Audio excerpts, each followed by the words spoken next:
este será el único punto en el cual la extremidad superior se va a unir con el esqueleto axial, que es la articulación esternoclavicular.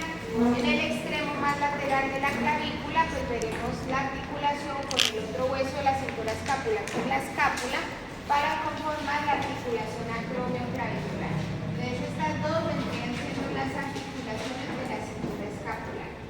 Siguiendo, encontramos la articulación del hombro, entonces sería escápula con húmero, en ese caso hablaremos de la articulación glenohumeral. Siguiendo hacia la parte inferior, las articulaciones que van a conformar el codo. Recuerden que en ese caso veremos tres huesos que se estarán poniendo en relación, por lo tanto habrán tres articulaciones. El húmero con el radio, el húmero con la ulna y el radio con la ulna. Entonces tendremos húmero radial, húmero ulnar y la radio ulnar proximal, que serían las articulaciones que van a conformar el codo.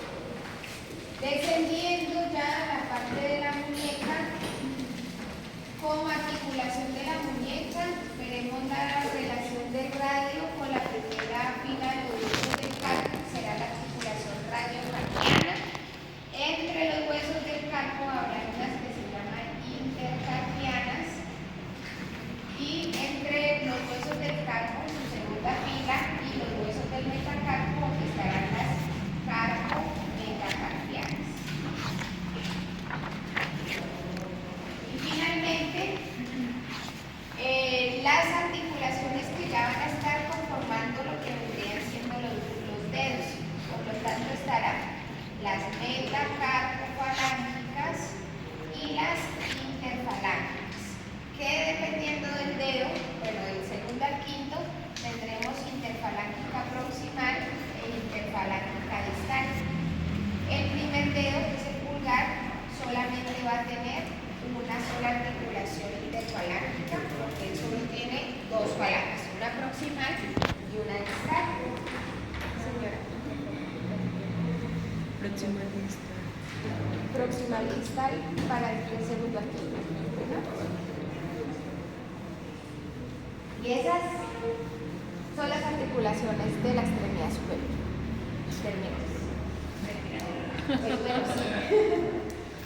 Veamos entonces las articulaciones de la cintura escapular y vamos bajando. Tendremos en esta región dos articulaciones reales y una pseudoarticulación, que es la articulación escapulotorácica. Las reales son la esternoclavicular y la acromioclavicular. Se denominan así pues porque van a haber puntos óseos en los cuales van a tener relación estos huesos, habrá una cavidad sinovial, se va a producir movimiento. La articulación escapulotorácica se considera una pseudoarticulación. No hay ningún segmento óseo que se esté poniendo en relación entre ellos. Esa articulación se da entre la cara anterior de la escápula y la parte posterior del tórax. Por lo tanto, las estructuras que se ponen en contacto son estructuras musculares y faciales. El músculo serrato mayor o serrato anterior, que estaría aquí en medio de estas dos estructuras, más el músculo subescapular, que estaría ubicado en la bola subescapular, serán entonces los que van a permitir deslizamientos de este segmento sobre otro. Y digamos que la función principal de esta articulación es que los movimientos del hombro pasen por encima de los 90 grados.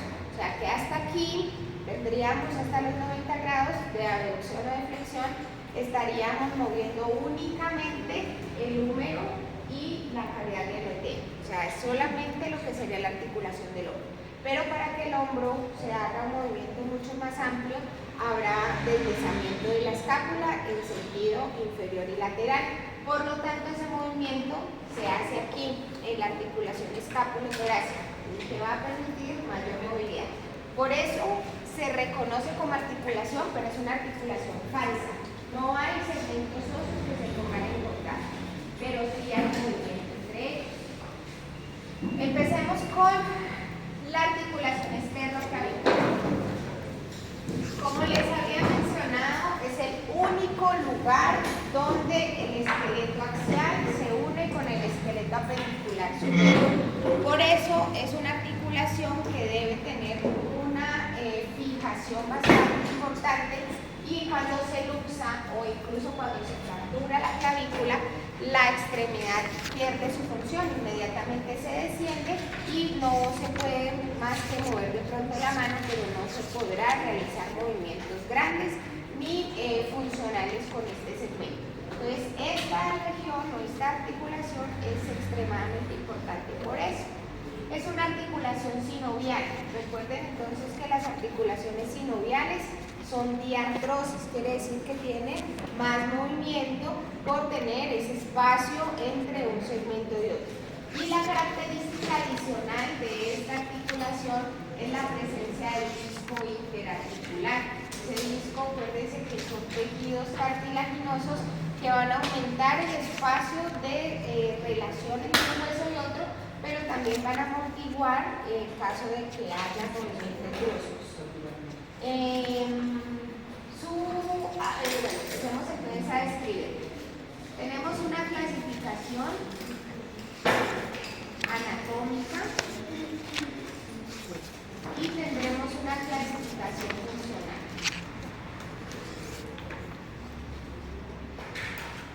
Recuerden que cuando hablamos de clasificación anatómica estaremos teniendo en cuenta sobre todo de las estructuras que están uniendo a estos dos segmentos. Por lo tanto, ya sabemos que en este caso es una articulación sinovial por la presencia de la cápsula articular, el espacio y el líquido, ¿no? Y de acuerdo a su forma, vamos a decir que es sillar. Entonces es una articulación sinovial sillar por la forma que van a tener los dos segmentos que se van a poner en contacto. Entonces, cuando hablamos de una articulación sillar, si ya lo habían olvidado, recuerden que es una articulación en la cual va a haber un encaje recíproco. Entonces, hay un segmento de uno de los extremos que va a hacer una concavidad, pero por ejemplo en sentido anterior y posterior. Y el otro segmento va a hacer otra concavidad, pero en sentido, por ejemplo, medial y lateral. Entonces, al unirse ellos dos, pues van a hacer un encaje recíproco. Y eso va a permitir que haya movimiento en varios planos. ¿Listo? Entonces esa es la articulación esternoclavicular, clasificación anatómica sillar, de acuerdo a su forma, sinovial, de acuerdo a su forma sillar. Funcional, estará relacionados con la cantidad de movimiento que va a hacer. Por lo tanto, allí ya saben ustedes que si es sinovial es una diartrosis. Pero esas diartrosis nosotros también las podemos determinar o subclasificar de acuerdo en el número de planos que se puede movilizar esta articulación. Esta articulación se mueve en los tres planos. Cuando hacemos elevación y depresión se mueve en el plano frontal, cuando hacemos protrusión y retracción se mueve en el plano sagital, y cuando hacemos alcances posteriores está haciendo movimientos rotacionales sobre el plano transverso. Por lo tanto, si se mueven tres planos, se conoce o se describe como una articulación triaxial. ¿Listo? Esas son, vendría siendo la clasificación anatómica y funcional de esta articulación externoclavicular. Como estructuras que van a ayudar a que esta articulación sea más estable, pues ya saben ustedes que todas las articulaciones sinoviales van a tener una presencia de una cápsula articular. Entonces, como medios de unión, pongámosles el letrero por aquí. Medios de unión, todas las articulaciones sinoviales tienen cápsula. ¿Listo? La cápsula articular. Y esas cápsulas articulares están reforzadas por unos ligamentos. Por lo tanto, los ligamentos que vamos a encontrar en esta articulación se llaman igual a la articulación. Estos son ligamentos esternoclaviculares. Y en ese caso hay de dos tipos. Uno que va por delante, que será anterior, y uno que va por detrás, que será posterior. ¿Listo? Entonces, cápsula articular reforzada por dos ligamentos esternoclaviculares. Uno que va por delante, que es el anterior, uno que va va por detrás, que en este caso no lo vemos, que sería el posterior. Pero tiene dos ligamentos adicionales. Uno que pasa por la parte superior de la clavícula, baja a la escotadura yugular y sigue hacia la parte superior de la clavícula del lado contrario. Ese ligamento se llama interclavicular.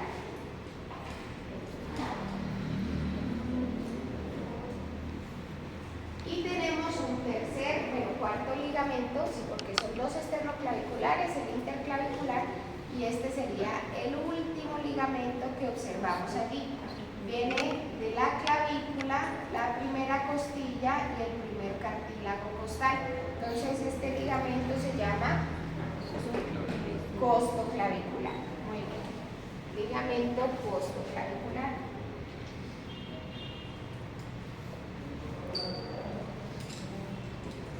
Esa es la articulación esternoclavicular. Recuerden entonces, se clasifica como una articulación sinovial ciliar, en la cual se pueden hacer movimientos en los tres planos.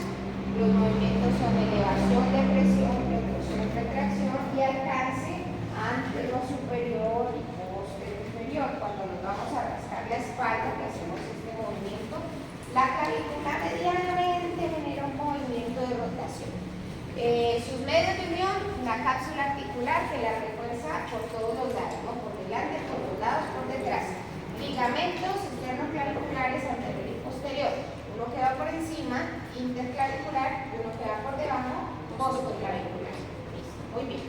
Esa primera articulación. Segunda articulación. La articulación acromioclavicular. Esta articulación acromioclavicular, como su nombre les indica, vamos entonces a ver que los segmentos óseos que se ponen en contacto segmentos óseos. Los segmentos óseos que se van a poner en contacto en esta articulación son el extremo acromial de la clavícula y el acromion de la escápula. Entonces, la clavícula en su extremo acromial y el acromion de la escápula. Ambos segmentos óseos tienen la característica de ser dos estructuras óseas que son planas. Por lo tanto, será una articulación sinovial plana. Muy bien. De acuerdo a su forma, será una articulación sinovial plana.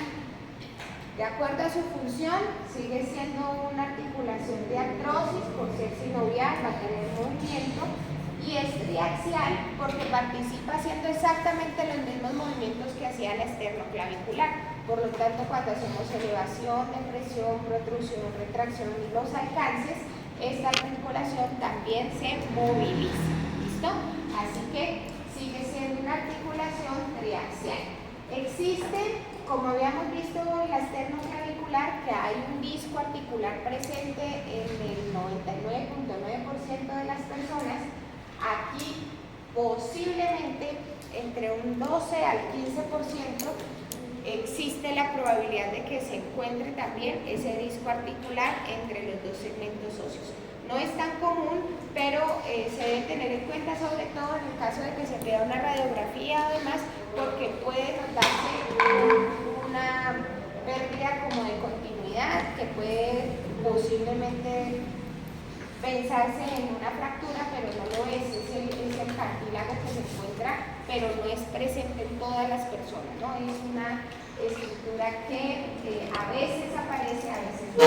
Entre el 12 y el 15% de las personas que tienen presente.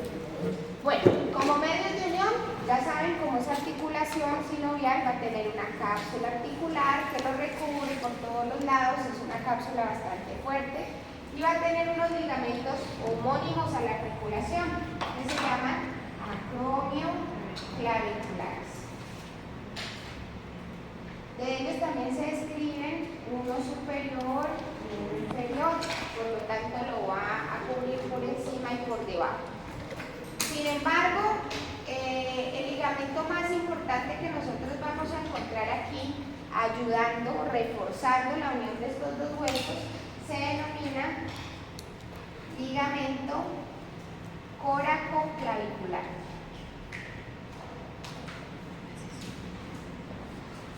Ese ligamento coracoclavicular precisamente es este que estamos viendo aquí, y él tiene, como el nombre les indica, desde la apófisis coracoides hasta la cara inferior del extremo lateral de la clavícula. Es ahí donde nosotros encontraríamos ese ligamento coracoclavicular. De él se describen dos fascículos. Un fascículo que es lateral, que se va a denominar trapezoideo, y uno que es medial, que se va a denominar conoideo. Entonces, son dos fascículos. Ligamento coracoclavicular se compone de dos fascículos. Un fascículo trapezoideo, que es lateral, y un fascículo conoideo, que es medial. Entonces, ese es el ligamento más importante de esta articulación. Está traccionando la clavícula en sentido inferior. Los ligamentos acromioclaviculares refuerzan a la cápsula para que los dos segmentos se mantengan unidos, pero este ligamento es el que permite que la clavícula descienda. Cuando hay una ruptura de este ligamento o una luxación de la cápsula, que pueden ir juntos, la clavícula asciende. Entonces ustedes van a encontrar un signo que se llama la tecla de piano. Ustedes ven que se les sale ese hueso, lo hunden y cuando lo sueltan vuelve y sube, ¿no? Es el signo de la charretera o la tecla de piano, ¿no? Se hace así. Obviamente uno se emociona y empieza a hacerlo y el paciente llora, pero es chévere verlo.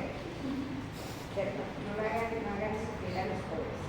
Y finalmente, la articulación escapulotorácica. Como ya habíamos hablado de ella, no existe como articulación real, por eso se considera que es pseudoarticulación o una falsa articulación, porque no hay segmentos que la unan, no hay cápsula articular, no hay líquido sinovial, no hay nada. Lo que deben tener en cuenta aquí es que es una articulación, pues la pseudoarticulación que se está conformando por paredes musculares.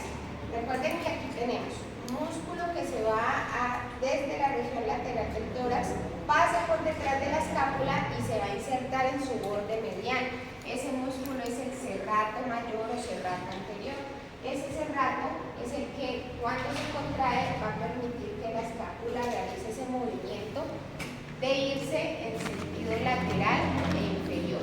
Entonces ya se abduce, se abduce y rota internamente para permitir movimientos por encima de los 90 grados de la horizontal del hombro, en flexión y en abducción principalmente. Por lo tanto, esta articulación falsa va a estar de cierta manera interviniendo en los movimientos propios de la articulación humeral. Si ella se fija, por ejemplo, hay algunos momentos en los que la escápula se adhiere a la pared del tórax, entonces la persona va a tener dificultades para pasar de aquí. Llega hasta allí y para subir empieza a hacer compensaciones con el cuerpo. Entonces inclina o hace fuerzas así rarísimas para poder subir. Entonces ahí uno empezaría a pensar en una disfunción del músculo serrato o del nervio que lo inerva. Entonces puede ser cualquiera de las dos situaciones. O el músculo como en sí, las fascias o el nervio que lo inerva, que también pudo haberse dañado si tuvo algún trauma. Llegamos entonces a la articulación del hombro.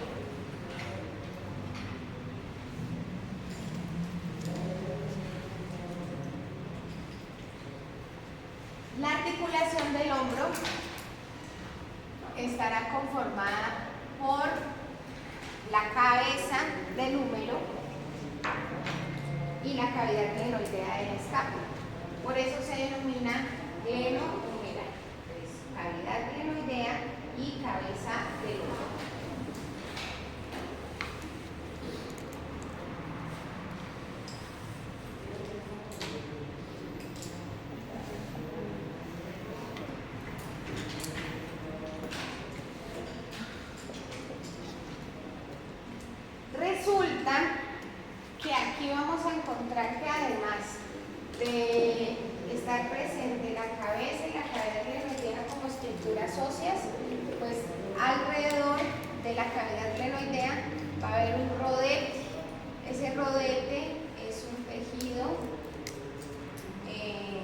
cartilaginoso que va a aumentar la concavidad de la cavidad glenoidea. Si ustedes se acuerdan ayer que estuvieron haciendo la práctica con el profe Carlos, se dieron cuenta que la cavidad glenoidea, primero, no es completamente convexa, o sea, ya tiene una convexidad, pero siempre mantiene la central.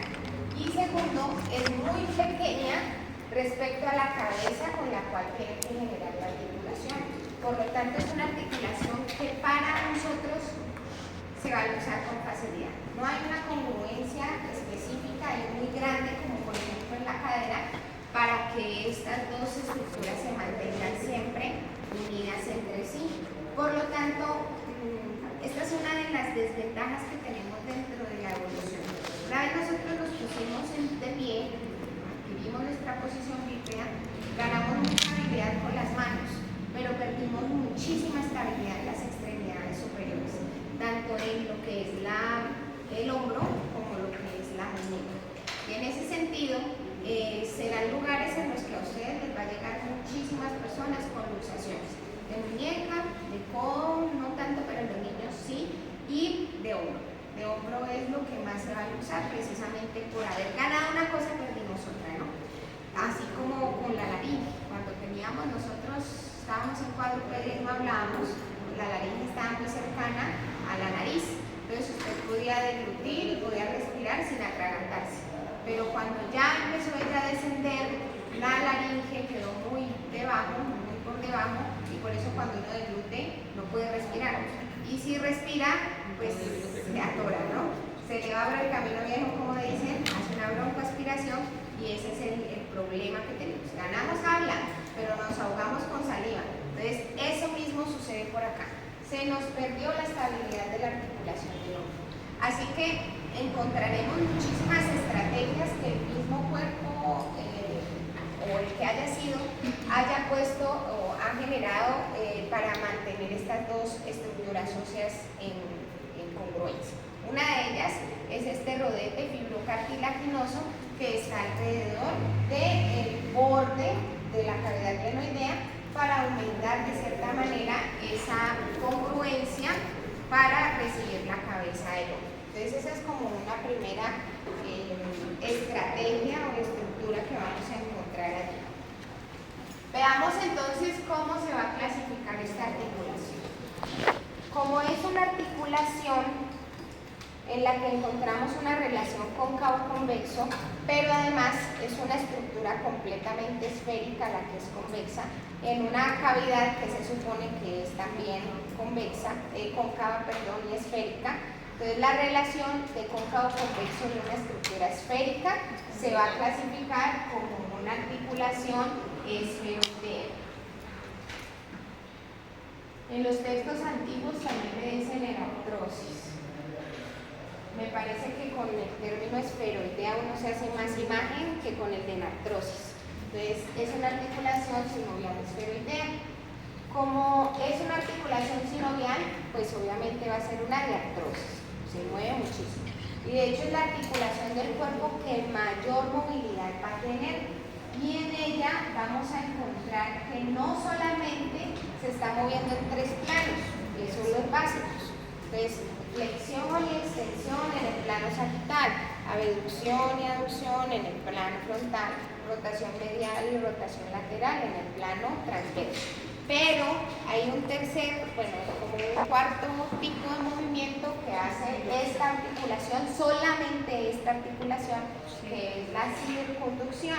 La circunducción es un movimiento que combina todo: flexión con rotación, con abducción, con rotación, con aducción, con extensión. Pues todo se mueve. Por lo tanto, cuando uno dibuja un círculo con el hombro, está haciendo un movimiento multiplanar.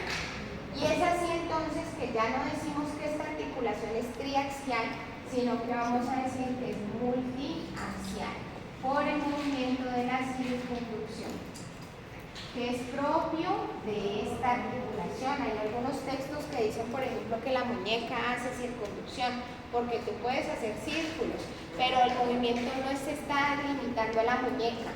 Miren que yo hago flexión de muñeca, pero estoy haciendo también supinación y pronación, y el movimiento de supinación y pronación no se hace en la muñeca, se hace en el antebrazo. Por lo tanto, no es una articulación que hace circunducción. ¿Que puedes hacer un círculo? Sí, pero no es único de la articulación de la muñeca. ¿Listo? Entonces esta es la única que sí lo hace en ella sola. No necesitas hacer movimiento en otra. Ella solita lo hace. Vamos entonces a mirar que esta articulación tiene una cápsula articular, pero esta cápsula articular tiene varias características. La primera es que es muy fuerte en la parte anterior, muy fuerte en la parte anterior, pero es extremadamente débil en la parte posterior. Esa es una característica que tiene esta cápsula articular. Te recuerdo, es fuerte en la parte anterior, pero es débil en la parte posterior. Y además, en la parte inferior, la cápsula tiene un bolsillo. Y ese bolsillo que tiene la cápsula en la parte inferior permite precisamente que hagamos movimientos por encima de los 180, bueno, de los 90 grados. Que hagamos movimientos de 180 grados con la articulación del hombro, para que pueda obviamente estirarse. Pues ese bolsillo en la parte inferior permite ese movimiento por encima de los 90 grados, por encima de la horizontal del hombro. ¿Listo? Esa es la característica de la cápsula. Tenemos otra situación, que los ligamentos que nos van a reforzar esta cápsula los encontramos superiores y anteriores. Por lo tanto, esta articulación, la forma más convencional, más tradicional de usarse es hacia atrás, porque hacia atrás no tiene quien la vaya a reforzar. Recuerden que la cápsula además por detrás es débil y no hay ligamentos en la parte posterior, así que movimientos que generen abducción por rotación externa permiten que la cabeza del hombro se use en sentido posterior e inferior. O sea que ese bolsillo nos juega una mala pasada también. Nos sirve para que hagamos movimientos por encima de la horizontal, pero también nos favorece que la articulación en la cabeza del número se caiga allá. ¿Es bueno? Bueno, es bueno. Pues, porque no se rompe la cápsula. Eso es lo bueno. No se rompe la cápsula, entonces usted puede reducir esa luxación fácil. Eso es una ventaja, porque no vamos a tener que una ruptura grandísima. Entonces, los ligamentos que nos van a unir esta articulación, dijimos que estaban por delante y por encima. Los ligamentos que nos van a unir acá se llaman glenumerales. Y van a ser tres: uno superior, uno medio y uno inferior. Reconocerlos en las estructuras que tenemos en el anfiteatro son difíciles, porque esos tejidos colectivos se van a entrecruzar y entonces uno no alcanza a ver cuál es cuál. Así que cuando se está haciendo una artroscopia o se está haciendo una disección en un sujeto recién muerto o la artroscopia en un sujeto vivo, es fácil ver, porque van a encontrar ustedes unos espacios, dos agujeros que comunican el medio exterior con la cápsula.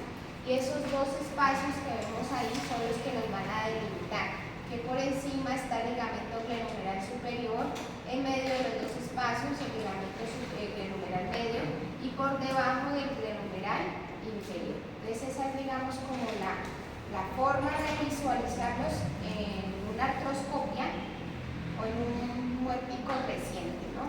Ya en los nuestros se va a ver eso.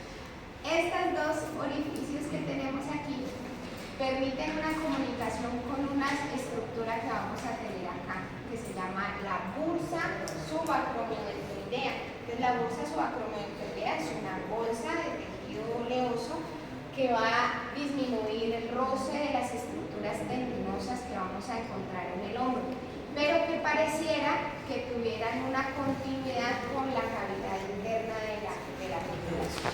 Entonces, esa es el por qué aparecen estos dos huequitos. ¿Listo? Entonces, en los cadáveres subacromiodontoidea, bursa, subacromiodontoidea. Ya viene todo esto para acá. Ya me perdí. Entonces nos ligamentos acromioclenomerales sabemos que están por delante, por lo tanto, en las disecciones cuando ustedes hagan la práctica o cuando les vayan a hacer el examen, si les colocan un alfiler acá en la parte anterior, lo más salomónico es decir ligamento glenomeral. ¿Listo? Ligamento glenomeral. La cápsula sola se ve por detrás. Entonces, si el alfiler está en la parte posterior, la única respuesta válida ahí sería cápsula articular, porque recuerden que por detrás no hay nada más que cápsula. En cambio, por delante está la cápsula reforzada por los ligamentos. ¿Cómo sé cuál es cuál? Difícil. Por lo tanto, yo sé que por encima de la cápsula van a estar los ligamentos, así que lo que yo voy a ver de primero son los ligamentos glenomerales. ¿Listo? Decir superior, medio, inferior, ligamentos glenomerales. Izquierdos y derechos. ¿Listo? Más salomónico aquí. Tenemos un segundo ligamento que es muy importante, que vamos a encontrar en la parte superior, o sea, va a estar por encima de la articulación del hombro, y este se denomina coracohumeral.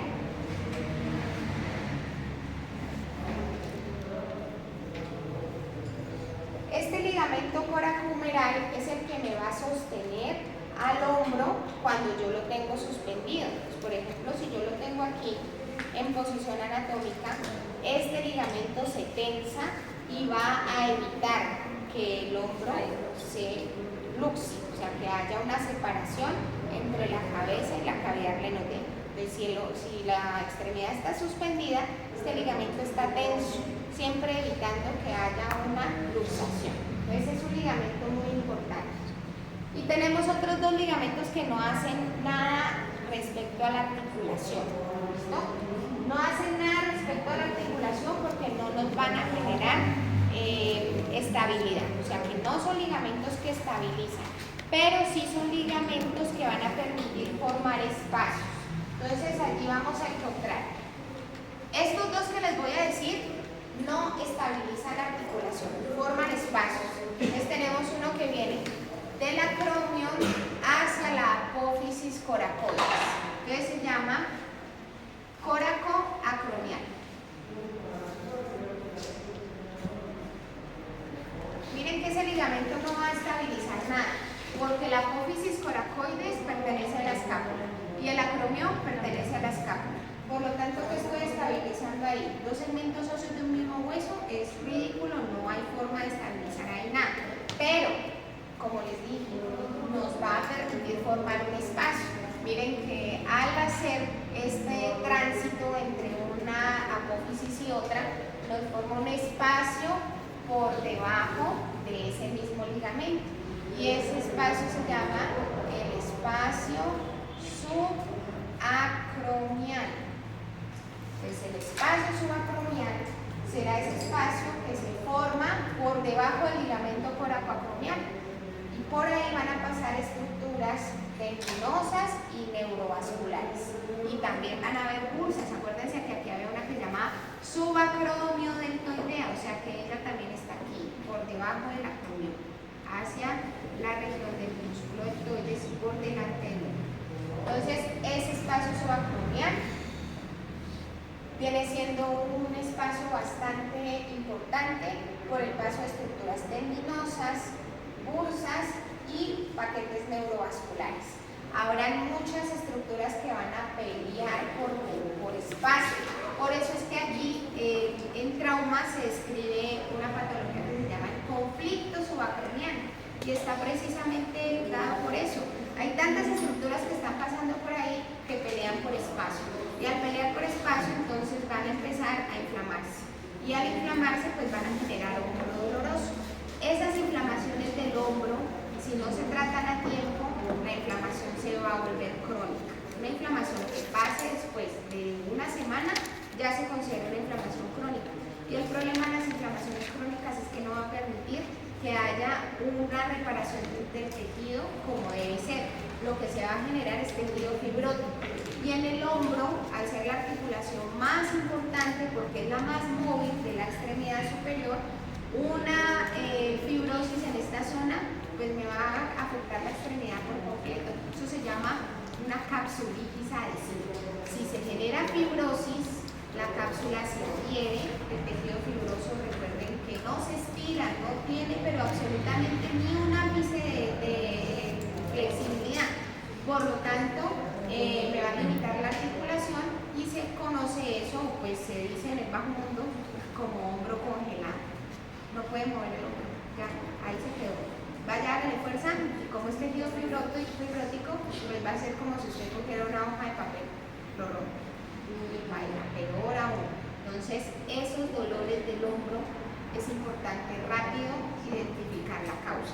Al menos mínimamente una ecografía de hombro para determinar qué está pasando, si es un tendón, si es la bursa, si es un nervio que está atrapado, que generalmente obviamente sí, para evitar que se nos vaya a generar una inflamación crónica, pase de la semana y que se nos convierta esto en la capsulitis adhesiva. Lo que normalmente hace uno cuando algo le duele es quedarse quieto. Entonces, cuando me duele el hombro, pues yo no lo muevo. Pero entre menos lo mueva, pues más voy a favorecer que aparezca tejido fibrótico.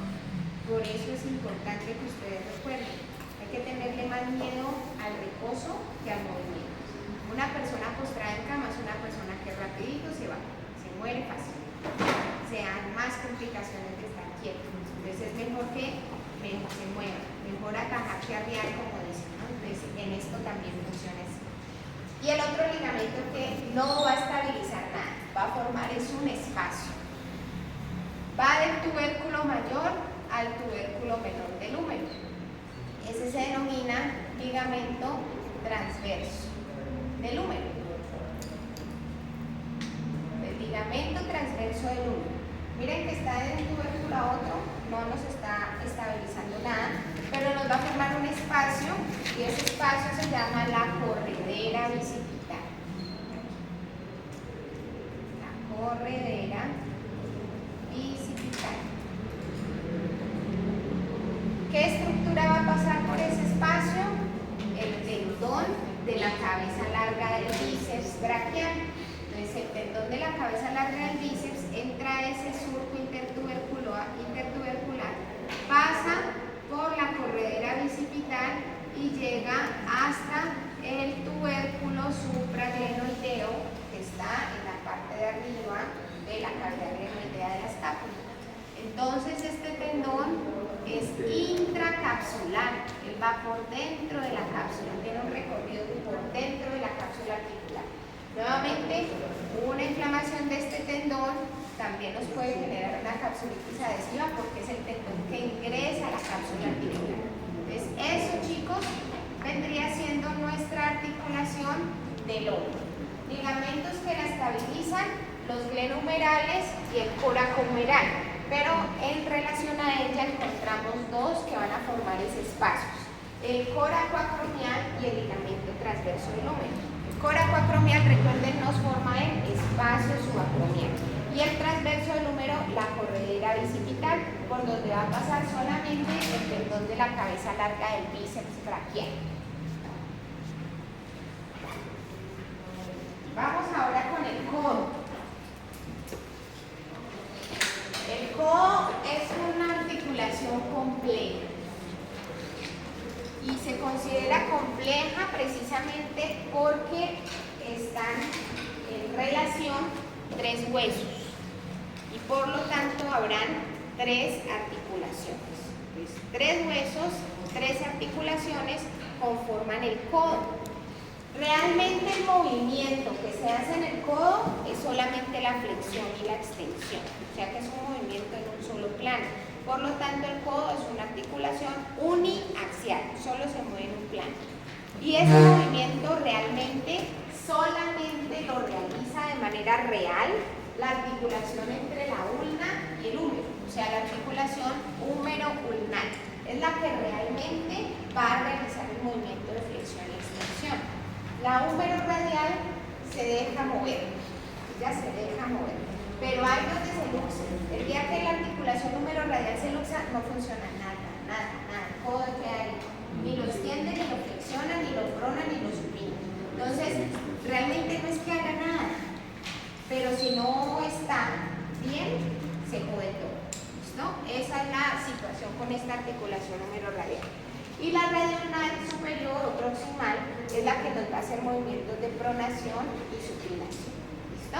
Entonces vamos a describir una por una en esta tablita pues, que estamos haciendo de este lado, en lo que serían segmentos la clasificación anatómica y funcional, pero los medios de unión sí los comparten. O sea que nosotros ahí vamos a ver que ellos van a tener la misma cápsula articular y en general los mismos ligamentos para poder unir los segmentos óseos. Entonces empecemos con la que realiza el movimiento. O sea que vamos a escribir primero la articulación húmero-ulnar. En el húmero encontramos esa parte del cóndilo que se denomina la tróclea, que sería la que estaría en relación a la conformación de esta articulación, la tróclea del húmero, que es la región medial del cóndilo humeral. Y la parte de la ulna que va a conformar esta articulación es esa cavidad que se forma en la llave de tuercas, que es la epífisis proximal de la ulna. Entonces, ¿se acuerdan que esta parte se llamaba olecrana? Y esta parte se llama apófisis coronoides. ¿Cómo se llama el espacio?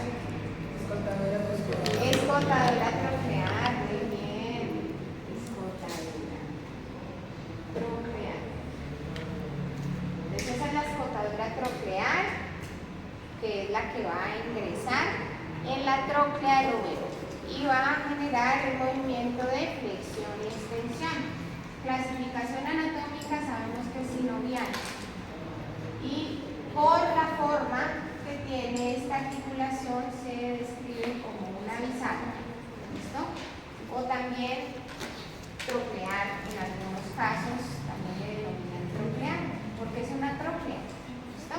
Recuerden que la característica de estas articulaciones es que solamente van a ser flexión y extensión. ¿Listo? Por eso se llama bisagra, como una puerta tal cual. Esas cosas uno las empieza como a generar asociación y se le hace más fácil aprender. Es una diartrosis y de acuerdo al número de planos en los cuales se mueve, dijimos que era uniaxial, porque solo hace flexión y extensión, que es un movimiento que solamente se realiza en el plano sagital. Esa entonces vendría siendo la primera articulación, húmero-ulnar.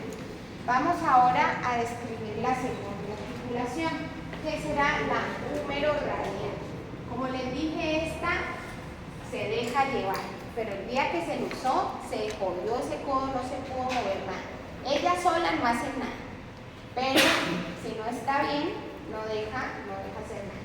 Entonces vamos a ver en este caso, nuevamente, encontramos al húmero, específicamente la parte del cóndilo que se va a denominar capítulo, la parte lateral, el capítulo. Y en el radio viene siendo la parte de la cabeza, la parte superior de la cabeza que es cóncava, que se llama cúpula radial. La cúpula radial. Entonces esos son los dos segmentos que se ponen en contacto para conformar la articulación. Es una articulación sinovial, pero de acuerdo a su forma tenemos una relación cóncavo-convexo. En ese caso no es completamente esférica y es un cóndilo, por lo tanto se llama condilia. Sinovial condilia, en otros textos también la pueden encontrar como ovalada. Ovalada. Sí. La clasificación funcional es exactamente la misma, ¿no? Sinovial uniaxial, que va a permitir el movimiento de flexión y extensión, ¿listo? Por sí sola no lo hace, pero lo permite, Y la última articulación que vamos a encontrar en este caso, la radioulnar proximal. Tenemos entonces que el radio, la parte del radio que va a estar relacionada con esta articulación será la cabeza. Y de la ulna, una pequeña cavidad que encontramos en su parte lateral de la epífisis proximal. ¿Se acuerdan cómo se llama? Escotadura radial, también le dicen cavidad sigmoidea menor.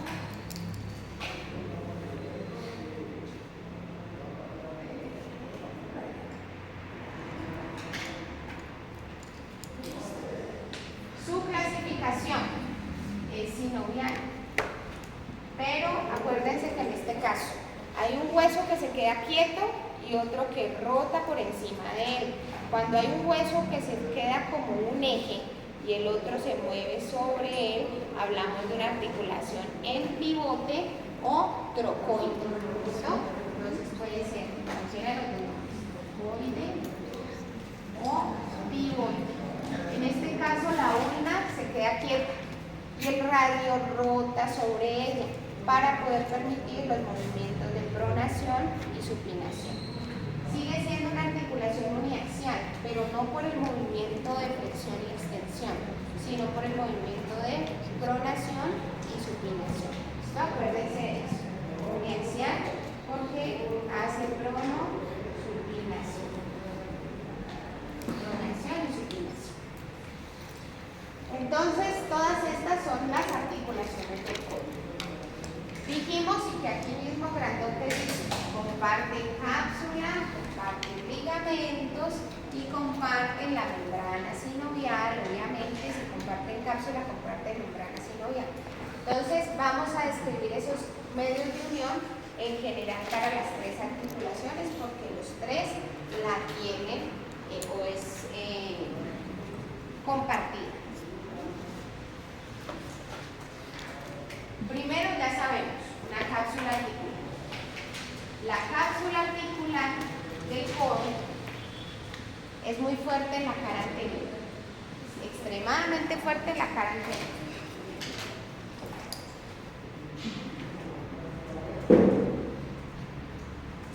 Entonces, fuerte anterior.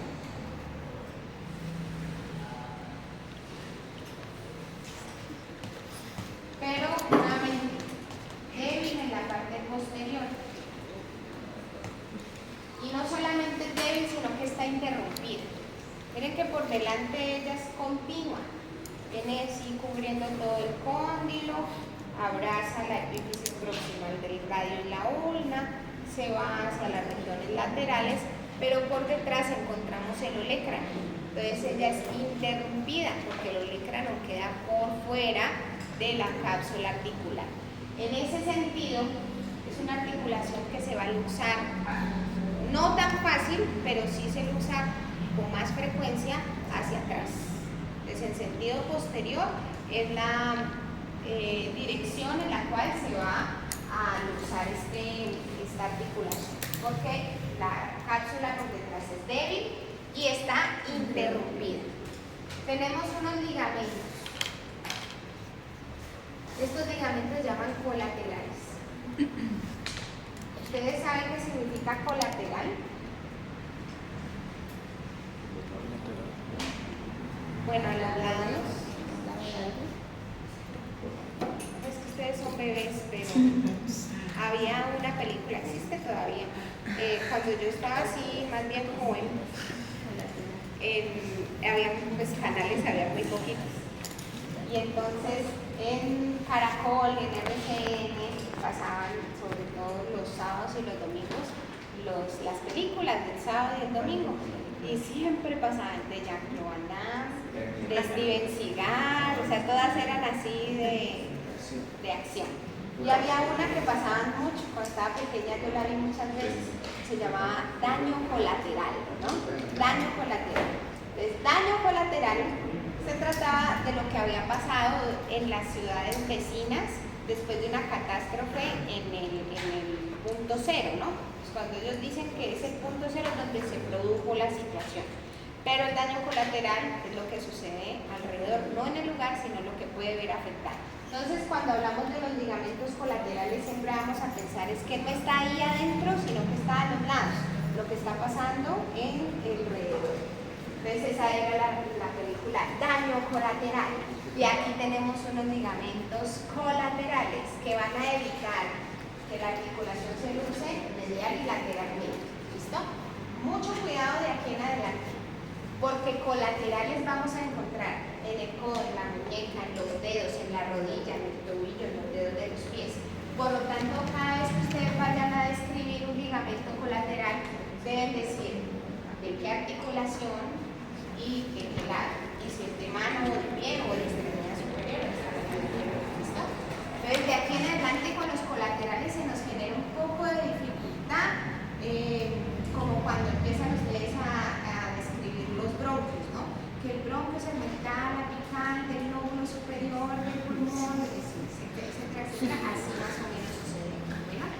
Entonces vamos a tener dos ligamentos colaterales. Uno estará en la parte medial, que también le dicen ulnar por la relación con el hueso, y otro estará en la parte lateral, que también le van a decir radial, por la relación con el hueso. Entonces el colateral ulnar es el más grande, que está en la parte medial, viene como desde el epicóndilo medial y se proyecta sobre el borde medial del codo hasta la parte más inferior de la epífisis proximal de la ulna, todo el segmento medial. Y el colateral radial o colateral lateral tiene un recorrido similar, pero en sentido lateral. Desde el epicóndilo lateral baja hasta el cuello del radio y nos va a estabilizar estos dos ligamentos, nos estabilizan la articulación en un plano coronal. Entonces, para evitar que el segmento se vaya hacia medial o se vaya hacia lateral. Este es el más grande, pero también tiende a ser el que más se lesiona, porque los antebrazos, sobre todo en las mujeres, y yo no sé por qué soy tan así, miren que la extremidad no sigue una línea completamente recta, sino que tienen una línea media de la articulación y luego se va a proyectar en sentido lateral. Esto se llama un valgo, codo en valgo, que viene proyectado. Pues como está así, cuando se caen es más fácil que se luxe y se rompa este ligamento. Un esguince del ligamento colateral medial del codo es lo que generalmente sucede. Entonces, hasta el momento estas dos cosas son comunes para las tres articulaciones. Pero hay un tercer ligamento que no es de las tres, sino que solamente va a ser de la articulación radioulnar proximal. Y este es este ligamento que le da la vuelta a la cabeza al radio. Ese ligamento que le da la vuelta a la cabeza al radio se llama el ligamento anular, como un anillo. El ligamento anular, precisamente anular se refiere a anillo. Entonces él le da la vuelta a la cabeza al radio y es el que va a mantener unidos estos dos segmentos, la cabeza del radio contra esa escotadura radial, y va a facilitar o favorecer que la cabeza del radio rote en su interior para permitir movimientos de pronación y supinación. Entonces esos son los ligamentos. ¿Cuál era propio? ¿De qué articulación? De la radioulnar proximal. Entonces esos, chicos, son los ligamentos de nuestra articulación del codo. Finalmente vamos a encontrar que habrá una última estructura que nos va a unir las diáfisis del radio y la ulna. Y esa estructura que nos une las diáfisis del radio y la ulna se denomina la membrana interósea. ¿Listo? Esta membrana interósea es un tejido conectivo que tiene cierto poquito de flexibilidad, un poco de elasticidad, precisamente para permitir el movimiento de pronación y supinación. En esta imagen tenemos aquí que la articulación, bueno, el movimiento de pronosupinación no es un movimiento propio del codo. O sea, en el codo, recuerden, solo podemos hacer flexión y extensión, porque la pronosupinación es un movimiento realmente del antebrazo. Ahí vamos a ver que participa, sí, la articulación radioulnar superior, obviamente, pero tenemos la membrana interósea que hace que se pueda describir también una articulación radioulnar media, y también tendremos acá abajo la radioulnar inferior entre la cabeza de la ulna y la escotadura ulnar del radio. Por lo tanto, esas tres estructuras que pertenecen al radio y la ulna serán las encargadas de producir la pronación y la supinación. Así que ese movimiento de pronosupinación realmente no es del codo. Codo, flexión y extensión. Siempre recuerdenlo así, flexión y extensión. El movimiento de pronosupinación es del antebrazo. Es el antebrazo que lo realiza. ¿Listo? Vamos entonces a mirar aquí. Precisamente este es el movimiento que se hace. En la imagen que está al lado izquierdo de la pantalla es un antebrazo en supinación. Los dos segmentos óseos están paralelos entre sí. ¿sí? No hay entrecruzamiento. Pero miren la del lado derecho. El radio rotó y al rotar pasó por encima de la ulna. Y al pasar por encima de la ulna, entonces la palma de la mano, que en posición anatómica es anterior, se dirige en sentido posterior. ¿Listo? Movimiento propio del antebrazo, no es del codo. Es decir, supinación del codo, el codo no se supina, la muñeca tampoco, bueno, un poquito se podría, pero realmente el movimiento específico es del antebrazo, pronación y supinación del antebrazo real, no del codo ni del antebrazo. Bajamos a la muñeca. En la muñeca, muchos huesos.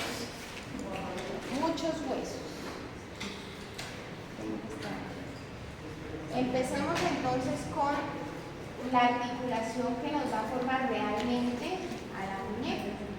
Ella se denomina radiocarpiana, aunque hay algunos textos que, sobre todo de los textos de biomecánica articular, no solamente la van a mencionar como radiocarpiana, sino que le dicen radiocúbito menisco carpiana.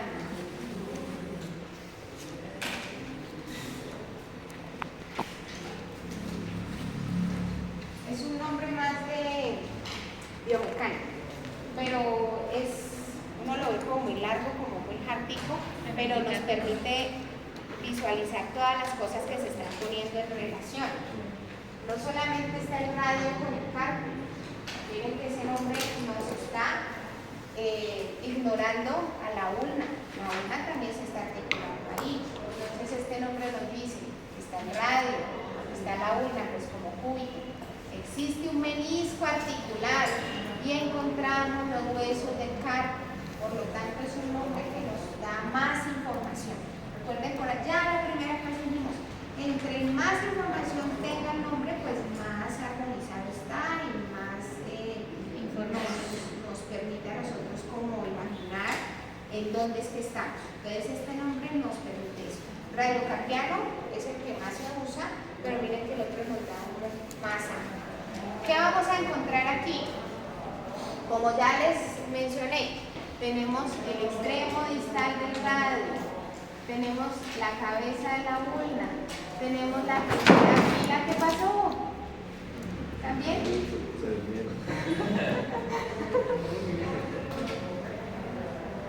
Tenemos la primera fila del carpo, pero esta primera fila del carpo solamente vamos a encontrar el escafoides, el semilunar y el piramidal. El pisiforme no está participando en la articulación, porque el pisiforme se articula con el piramidal, es un hueso sesamoideo, ¿no? Él está por encima del piramidal, entonces él no hace parte de la articulación radiocarpiana.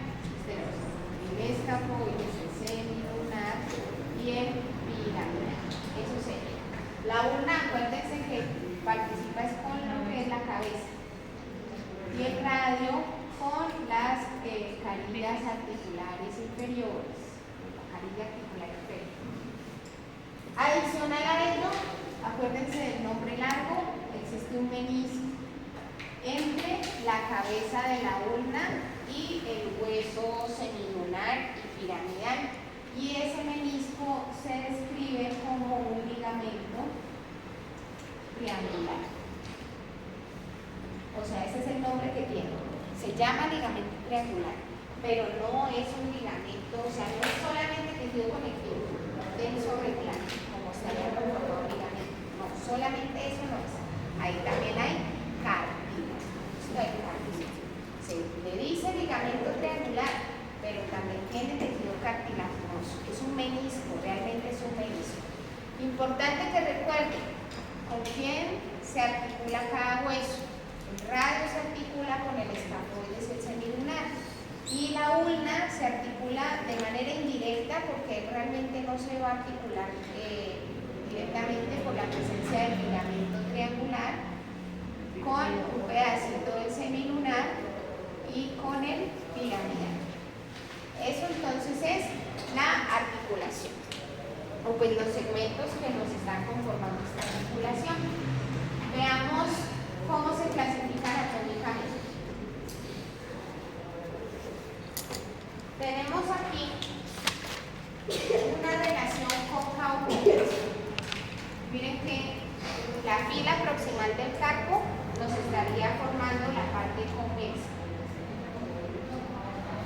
y la epífisis distal del radio y la ulna pues va a formar la parte cóncava.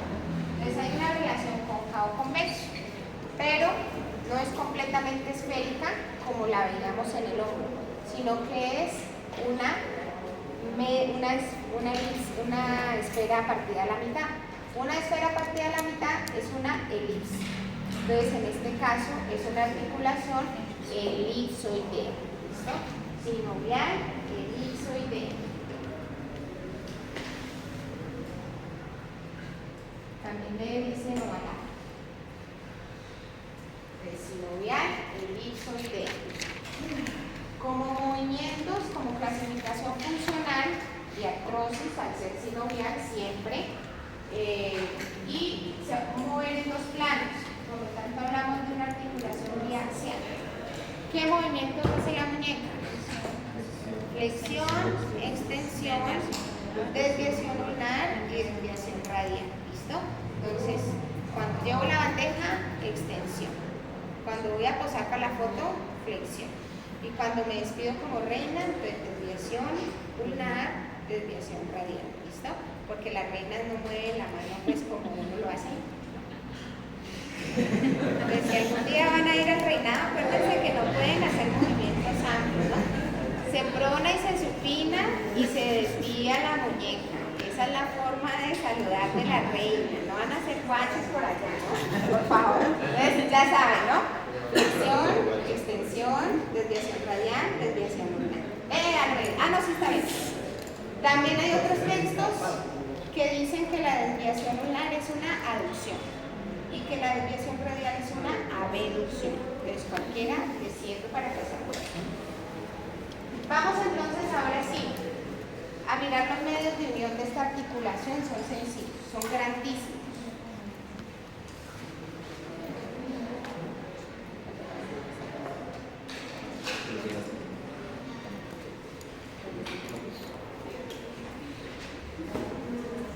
Al hacer una articulación sinovial, ya saben ustedes qué tiene, ¿cierto? Cápsula. Una cápsula articular que va a abrazar los extremos distales del radio y la ulna y se va a ir incluso hasta la segunda fila del carpo. O sea que coge todo, coge los carpos y el extremo distal, los coge todos. Y estos ligamentos que vamos a ver también nos ayuda a reforzar no solamente la articulación radiocarpiana, sino también esas articulaciones intercarpianas. Hoy están pero que se desmayan. Entonces, tendremos en la cara palmar y en la cara dorsal. En la cara palmar vemos que sale del radio hacia el carpo, por lo tanto se llaman radiocarpianos palmares. Y vienen de la ulna hacia el carpo, que se van a llamar ulnocarpianos. En la cara posterior solo encontramos del radio hacia los huesos del carpo, por lo tanto serán radiocarpianos. Entonces tenemos unos radiocarpianos, exactamente, por delante que será palmar, por detrás que será dorsal. Tenemos un ligamento ulnocarpiano que está solamente por delante y finalmente los colaterales. Así hasta me acuerdo que la película la promocionaban así con esas voces que le ponen a los que trabajan en eso. Daño colateral.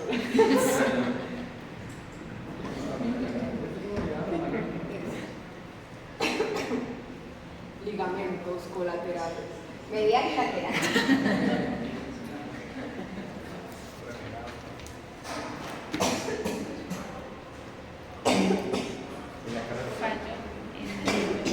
En la evolución. El radio, el primer dedo, por lo tanto este será el colateral lateral. Igual, ¿no? Aquí. Primer dedo, radio, colateral lateral. Y este chiquitico es muy pequeño. Yo flexorera, muy pequeñito, ligamento colateral medial.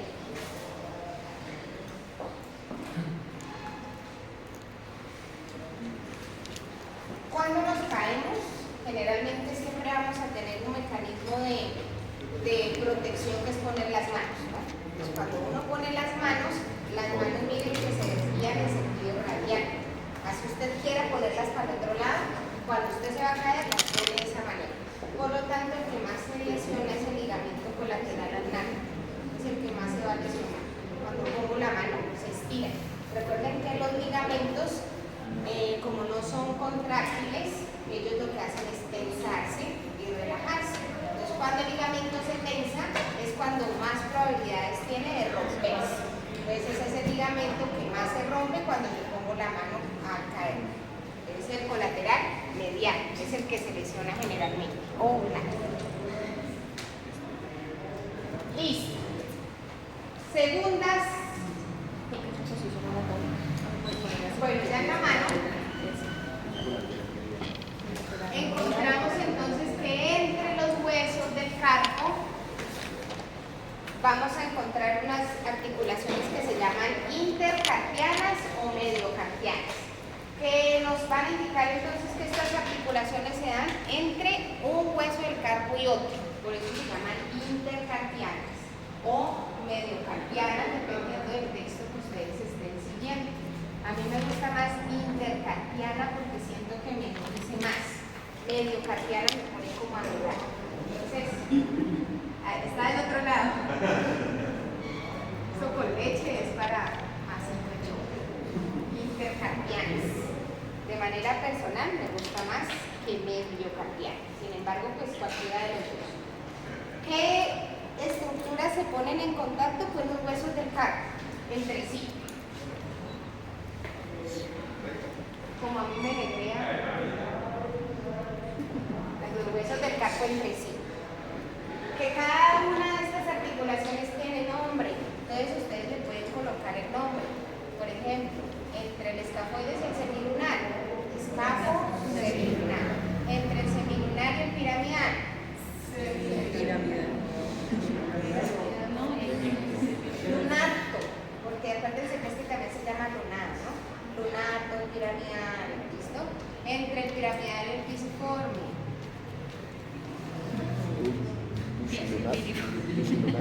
Todas estas articulaciones tienen nombre. Que nos las vamos a aprender, no es necesario. ¿Quién quiere ser cirujano de mano aquí? Se las va a tener que aprender. El que quiera ser cirujano de mano, se las va a tener que aprender. ¿Listo? El que no quiere ser cirujano de mano, articulaciones intercarpianas. No se complique la vida, ya tendrá tiempo por allá en la subespecialidad de complicarse la vida. Mientras tanto, intercarpianas o mediocarpianas, ¿listo? ¿Entre quiénes? Entre los huesos del carpo entre sí. ¿Qué necesitamos saber? Que son articulaciones que son planas, ¿listo? Son planas. Todas esas superficies que se van a poner en contacto entre sí son planas, aunque, bueno, ya cuando se van ustedes a ver esa minucia, se van a dar cuenta que en algunas hay relación cóncavo-convexo. Pero eso se lo dejamos cuando ustedes van a hacer la subespecialidad, por allá en unos, ¿cuánto se demorarán ustedes en eso? Unos 8 años, son 10, el que se van a meter por este lado, por ahí en 10 años me vendrá a decir, profesora, mire, esa articulación es cóncavo-convexo, o sea que no es plana, es ovalada, porque tiene movimiento rotacional. No, bueno, listo, muy bien, gracias. Entonces, chicos, medios de unión, los mismos que vimos, acuérdense que ellos se comparten. ¿Qué movimientos van a hacer? Estas articulaciones hacen movimientos de deslizamiento, ¿listo? Son de artrosis porque son sinoviales y los movimientos son de deslizamiento. En los movimientos de deslizamiento van a participar en cualquier movimiento de la mano. Si usted, por ejemplo, va a tomar agua, cuando usted toma agua, usted está haciendo que estas articulaciones se movilicen en el sentido anterior para hacer una concavidad con la mano y poder tomar agua. Cuando usted va a flexionar el puño, estos también hacen una concavidad para poder entonces hacer lo que vaya a hacer usted con las manos para pegar. cuando va a agarrar, cuando va a liberar, ellos se movilizan. Entonces son movimientos de deslizamientos. Que vamos a describir que son flexión, extensión, rotación, es muy complicado y ya lo vamos a dejar para después. ¿Listo? Ya cuando vayan a hacer la especialidad por allá en 8 años, ya se los van a tener que aprender y lo mecánicamente el movimiento si es hacia adelante, es hacia atrás, si es spin, si es roll, si lo que tengan que hacer, por ahora no es necesario, ¿no? Ahora, las carpo-metacarpianas. El anterior me gustaba más, pero bueno. Segunda fila de los huesos del carpo con la base de los metacarpianos. Nuevamente así encontramos unas articulaciones que habrán una relación cóncavo-convexo. En este caso sí. Entonces, base de los metacarpianos. Y la segunda fila de los huesos del carpo. De esas articulaciones carpo-metacarpianas hay una que sí es extremadamente importante porque se sale del molde. Todas estas articulaciones de aquí son articulaciones ovaladas por la forma. Esto tienen una relación cóncavo-convexo, entonces hablamos que son ovaladas, pero sus movimientos estarán relacionados de deslizamiento. ¿Listo? Se deslizan en sentido transverso cuando abduzco y abduzco, y cuando hago agarres y liberaciones también van a hacer cierto movimiento. Pero, todo eso que yo les estoy diciendo es así tal cual para las articulaciones del segundo al quinto dedo. ¿Listo? Del segundo al quinto dedo. Porque la del primer dedo, que es la del pulgar, esa articulación sí es extremadamente importante. El primer hueso, el primer metacarpiano se está articulando con el trapecio. Por lo tanto, esta articulación se llama trapecio metacarpiano.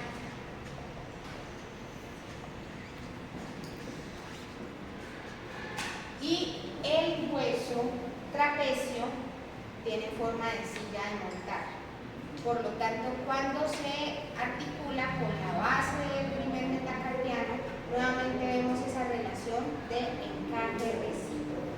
Por lo tanto, esa articulación trapecio-metacarpiana es sinovial, pero es sillar. ¿Listo? Sillar, encaje recíproco. Por eso, esta articulación trapecio-metacarpiana permite movimientos de abducción y aducción, pero sobre todo el movimiento de la oposición que tiene el pulgar. El pulgar es el dedo que no se va a mover igual que a los otros. Todos los otros son muy fáciles de identificar los movimientos: flexión, extensión, abducción y aducción. En cambio, por ejemplo, este se flexiona en este sentido, se extiende para acá. Flexión y extensión. Y la abducción, ya me perdí.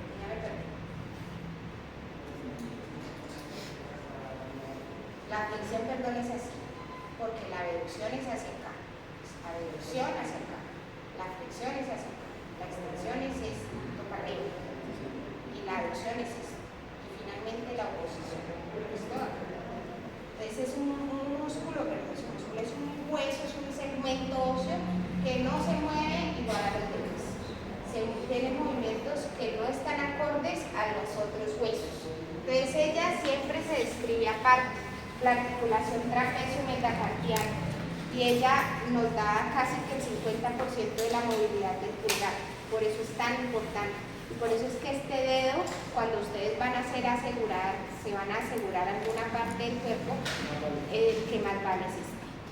Es el 50% de la mano. El día que usted pierda el pulgar, perdió prácticamente la mano.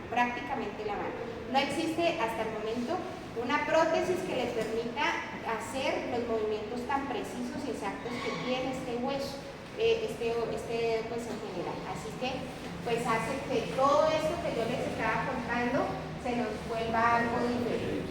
Y resulta que los ligamentos que tiene esta articulación también son diferentes a los que tenemos aquí, radiocarpianos, ulnocarpianos y colaterales.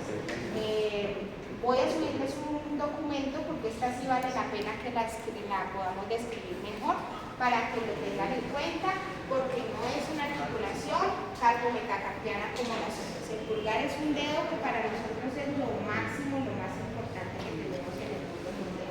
Así que es el que más tienen que proteger. Siempre. Yo soy una de las que exagero un poco con las cosas que hago. Aquí a mí donde me ven, yo tengo como espíritu de albañil. A mí me gusta pegar ladrillo, resanar, estucar, a mí me gusta y lo hago bien. Yo creo que si yo me hubiera ido por el lado de la medicina habría sido traumatólogo, porque es lo que me gusta, el martillo, así pegar, esas cosas. Sí, en mi casa quien hace los arreglos de la casa soy yo. Entonces tengo un espíritu de albañil por ahí, refundido en algún momento de las otras vidas, creo que no fui, no sé, me encanta hacer ese tipo de cosas. Hago también muebles en madera, porque estudié en colegio de monjas en modistería, oso, bordo, hago todas las vainas. Entonces, con las cosas que son manuales siempre me ha gustado un montón. Eso sí, no me pongan a envolver un regalo, no me pongan a hacer un ramo de flores, no me pongan que el lettering y esas huevonas, eso sí no vino incluido. Eso sí no vino incluido. O sea, yo soy como un mancito en un cuerpo de oro. Algo así. Pero entonces, les iba a contar que así mismo como hago tantas cosas con las manos, me lesiono mucho las manos. No me gusta utilizar guantes porque me gusta sentir la textura del cemento, es que me encanta. Entonces todo el tiempo pues mis manos son bastante ásperas por eso mismo. Y a pesar de que existen tantas herramientas que el mismo ser humano ha diseñado, hay muchas cosas que yo todavía prefiero seguir haciéndolas manual. Entonces, abrir, romper un papel, cosas que uno podría coger unas tijeras pues al menos o no, pues un alicate, me encanta hacerlo con las manos, es algo que disfruto un montón. Pero por ejemplo mi pulgar derecho ya lleva 3 fracturas. Así que por la misma experiencia les digo, ya después de tantos años uno va aprendiendo. Si existe realmente una herramienta que te va a disminuir el trabajo, pues úsala. Listo, úsala, porque te cuida un montón. Andar sin pulgar es lo peor que le puede pasar a uno en la vida. Yo soy zurda, entonces para la parte de motricidad fina pues no tuve problema, pero la extremidad con la que yo hago fuerza es la derecha. Entonces esto es lo de hacer cositas pequeñas, esto es lo de hacer trabajo bruto. Entonces cuando me lo fracturé, la última vez eso fue en el 2018, fue la última fractura, fue horrible, porque ya después ya pensé que nunca más iba a poder volver a utilizar ese dedo. Y es ahí donde uno empieza a darle valor, porque dicen que hasta que uno no pierde las cosas no se da cuenta realmente lo que valen sí. Entonces cuiden sus dedos porque ustedes si van a ser cirujanos, así sea que no vayan a llegar a ser cirujanos, así sea que solamente vayan a dedicarse a formular o lo que sea, a trabajar con en el teclado, ese dedo lo van a necesitar. Lo van a necesitar mucho y es horrible perder la movilidad. De hecho, miren, este es el máximo movimiento que yo tengo en este dedo. Lo perdí un montón. Y a pesar de que un oficio se trata de hacer de todo, pero como siempre no hace. Las intermetacarpias para que podamos terminar, porque esto, yo sé que les gusta que me respeten, deberían en el parcial es que ¿cuál es el pasatiempo?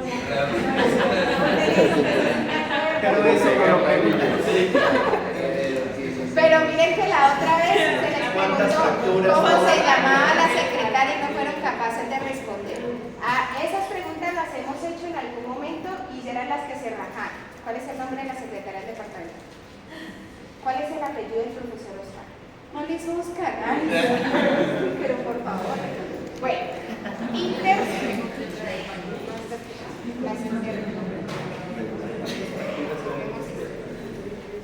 vamos a utilizar esta imagen, pero no vamos a hablar de las intermetacarpianas porque realmente ellas no hacen nada. Vamos a hablar de las metacarpofalanges.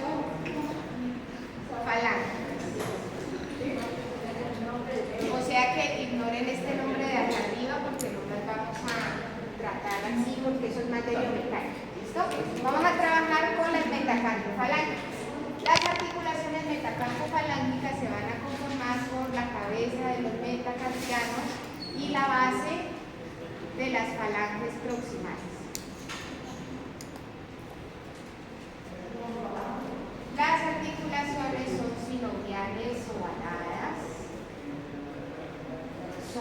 biaxiales. ¿Es ovalado o qué? Sinomial ovalada. Ovalada O trocoide. condilia también le dicen. Condilia. ¿Listo? Son biaxiales porque en estas articulaciones metacarpofalángicas hacemos flexión, extensión, abducción y aducción. ¿Listo? Flexión, extensión, abducción y aducción. Los ligamentos que ellos van a tener aquí, acuérdense otra vez, ya vemos colaterales aquí, ya vemos colaterales acá, vuelven a aparecer colaterales, ligamentos colaterales. Nuevamente, medial y lateral. Pero del segundo al quinto dedo, sin contar el primero, acuérdense, él no va a estar allí. Hay un ligamento que nos une las cabezas de los metacarpianos, pero del segundo al quinto, ¿listo? En el primero no vamos a encontrar este ligamento. Miren que es un ligamento que está atravesado de manera horizontal a través de las cabezas de los metacarpianos. Se va a llamar ligamento transverso profundo del metacarpio. Solamente del segundo al quinto.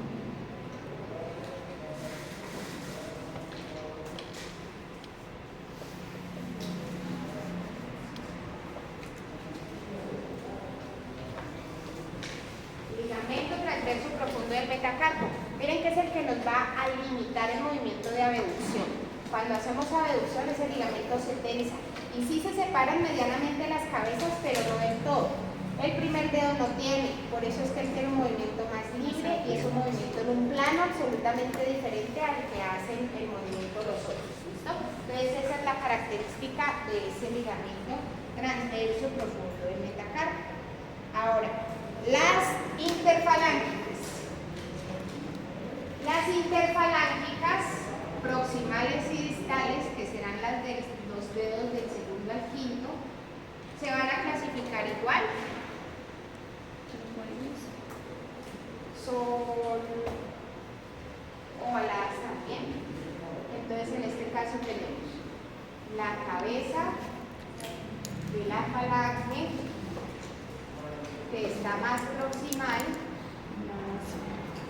y la base de la falange que estará más distal. ¿Listo? En los dedos segundo al quinto, como lo vemos aquí, este sería puede ser un segundo dedo, no parece el tercero. Tenemos la metacarpofalángica, que sería esta, ¿no? La de los dedos. Interfalángica proximal y finalmente interfalángica distal. Esto que estamos viendo es así para los dedos segundo, tercero, cuarto y quinto dedo. El primero no tiene interfalángica proximal y distal. En el primero solamente vamos a hablar de una articulación interfalángica, porque hay una falange proximal y una falange distal. ¿Listo? Eso es lo que tendríamos que tener en cuenta ahí. Estas articulaciones no son biaxiales, sino que son uniaxiales, porque solamente harán flexión y extensión. ¿Listo? Solamente flexión y extensión. Y la del pulgar también, solamente flexión y extensión. ¿Listo? Flexión y extensión. Los ligamentos, nuevamente, cápsula articular y ligamentos colaterales, medial y lateral. ¿Listo? Por eso les decía yo ahora, para que ustedes puedan ser precisos a la hora de identificar una estructura, ustedes deben decir de dónde es, de qué lado es, de qué articulación es y de qué dedo es. ¿Listo? Si no, se van a complicar la vida, la respuesta va a ser muy compleja. Si ustedes van a mandar, por ejemplo, una imagen diagnóstica, pues la persona va a tener dificultades a la hora de que le saquen la radiografía. A mí me pasó con el video, ¿cómo fue? Bueno, no es que siempre me lesioné el pulgar, pero también me lesioné la luz una vez. Entonces me mandaron la radiografía y cuando voy a hacerme la radiografía decía es que del primer dedo derecho,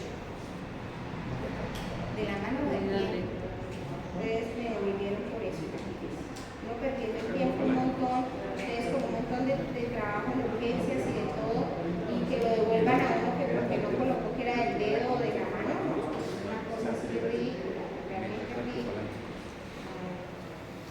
Entonces, por eso, muchachos, importante. Vamos entonces a hacer aquí. Tenemos una mano, la estamos viendo en vista dorsal, o sea que la estamos viendo por detrás. Este es el primer dedo, este es el quinto dedo.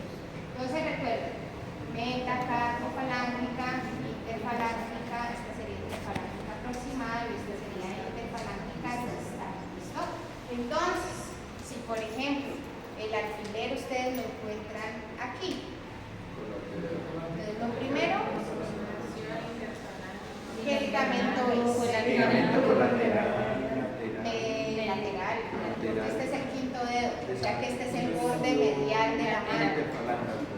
Y este sería el borde lateral de la mano. Entonces, es colateral, lateral. Entonces ya identificaron el ligamento. Ahora, ¿qué articulación? Interfalángica proximal. ¿De qué dedo? ¿Y de qué mano? ¿Es derecha? Sí, es derecha. Sí, es derecha. Listo. Entonces, miren, importante que ustedes puedan hacer ese ejercicio. ¿Qué ligamento es? ¿De qué articulación? ¿De qué dedo? ¿Y de qué mano? ¿Listo? Igual, si lo tenemos por ejemplo acá. ¿Qué ligamento es? Ligamento colateral, medial, ¿De qué articulación? de la articulación interfalángica distal, Eso, de la mano. miren que así. Esa es la forma. Esa es la forma para que ustedes puedan estudiar. Igual, acá, vamos arriba.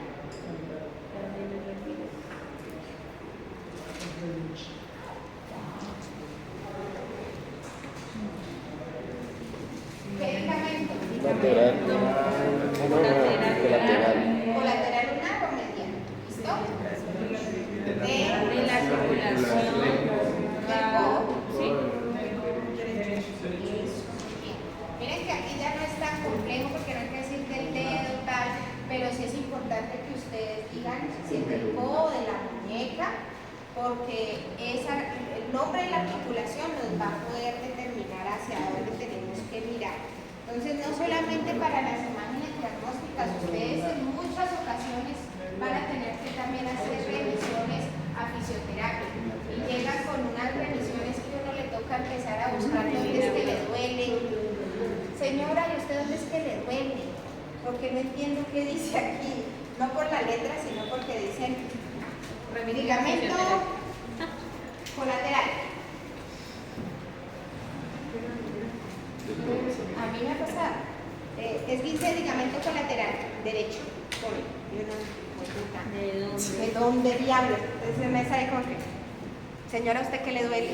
No, una rodilla. Entonces, bueno, vamos a mirar la rodilla, porque es horrible eso. Ustedes recuerden siempre aclarar de dónde es, porque si no, patinan las demás especialidades. Ustedes mismos se van a llenar más de trabajo porque les van a devolver el paciente, porque tienen que aclarar y entonces eso también hace que se demore mucho la revisión, el trabajo que se le debe hacer a la persona. Entonces no lo hagan, ¿listo? Muy claros a la hora de hacer interconsultas o mandar medios o hacer cualquier cosa, ¿listo?